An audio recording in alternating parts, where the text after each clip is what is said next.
This is Plant-Based Briefing, How Eggs Can Impact Body Odor by Dr. Michael Greger at nutritionfacts.org.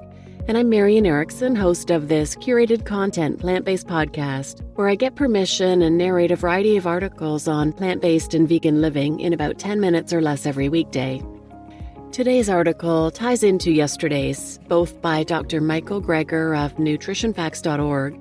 He's a New York Times bestselling author, internationally recognized speaker on nutrition, food safety, and public health issues. He founded nutritionfacts.org to summarize the latest in peer-reviewed nutrition and health research with no conflicts of interest. There are no ads, no corporate sponsorships, and 100% of all proceeds he has ever received from his books, DVDs, and speaking engagements have always and will always be donated to charity. There is a lot of confusing and conflicting nutritional advice out there, and many people just say, well, I don't know what to believe anymore, and they throw their hands up. That's often the goal of the industry. They just need to present conflicting advice, and people don't make any changes because they're not sure what to believe. So Nutrition Facts is such a valuable resource to combat some of this misinformation. Well, now let's get to today's plant-based briefing. How Eggs Can Impact Body Odor by Dr. Michael Greger of nutritionfacts.org. I previously lampooned the egg industry PR campaign that tried to promote eggs as a source of eyesight-saving nutrients such as lutein by noting that a single spoonful of spinach had as much as 9 eggs.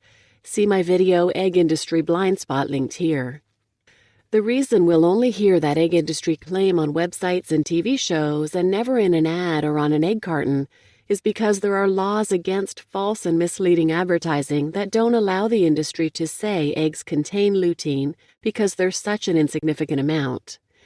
In an email I retrieved through the Freedom of Information Act, you can see the email in my video, Eggs and Choline, Something Fishy, linked here. The head of the USDA's Poultry Research and Promotion Programs reminded the egg industry that they can't mention lutein in an egg ad.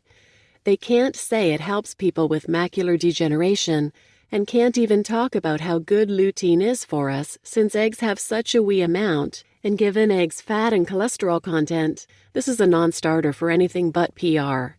So for public relations, companies can lie through their teeth, but there are laws covering truthfulness in ads. The industry can't say eggs are a source of omega-3s, iron, or folate either.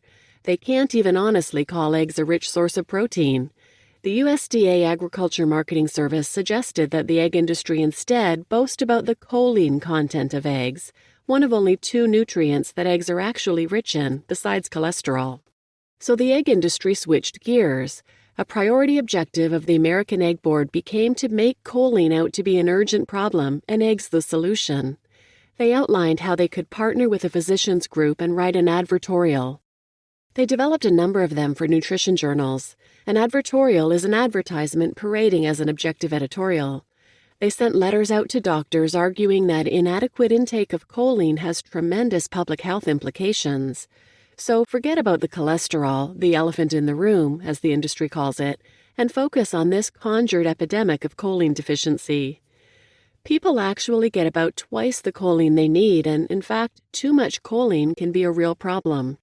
For one thing, too much choline can give breath, urine, sweat, saliva, and vaginal secretions an odor resembling rotten fish. Millions of Americans have a genetic defect that causes a fishy body odor and might benefit from a low choline diet, since choline is converted in our gut into the fishy compound trimethylamine, TMAO. Individuals oozing trimethylamine often become vegans because reducing the ingestion of dietary animal products rich in lipids decreases TMAO production and the associated noxious odor.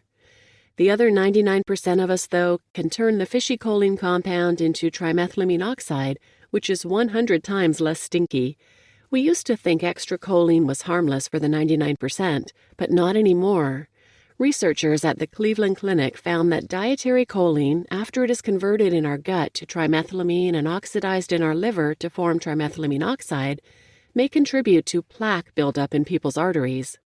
This may set us up for heart disease, stroke, and death. Which foods is choline predominantly found in? Eggs, milk, liver, red meat, poultry, and fish. The good news is that this may mean a new approach to prevent or treat heart disease, the most obvious of which would be to limit dietary choline intake. But if that means decreasing egg, meat, and dairy consumption, then the new approach sounds an awful lot like the old approach, adopting a plant-based diet. Choline may be one of the reasons people following the Atkins diet are at increased risk of heart disease, whereas a more plant-based diet like Ornish's can instead reverse our number one killer. See low-carb diets and coronary blood flow linked here. This new research adds choline to the list of dietary culprits with the potential to increase the risk of heart disease, making eggs a double whammy, the most concentrated common source of both choline and cholesterol. I previously did a more in-depth dive into the choline issue in Carnitine, Choline, Cancer, and Cholesterol, the TMAO connection linked here. More on eggs and cholesterol in Egg Cholesterol in the Diet and Avoiding Cholesterol is a no-brainer linked here. More on Freedom of Information Act fines in Eggs and Cholesterol, Patently False and Misleading Claims, Eggs versus Cigarettes and Atherosclerosis, and probably my favorite, Who Says Eggs Aren't Healthy or Safe, all linked here. What else might make one smell fishy? See Bacterial Vaginosis and Diet linked here. You just listened to How Eggs Can Impact Body Odor by Dr. Michael Greger at nutritionfacts.org, and I'm your host, Marian Erickson, and yesterday's episode was the one he mentioned as his favorite, Who Says Eggs Aren't Healthy or Safe? So check that out if you haven't already. And as always, I put a link to the original post in the show notes, and from there, you can find all the links that he mentioned in the article as well. And the reason I wanted to add this episode today is because some people believe eggs are now back on the healthy list, that studies used to show they were unhealthy, but now there's new science showing they're healthy.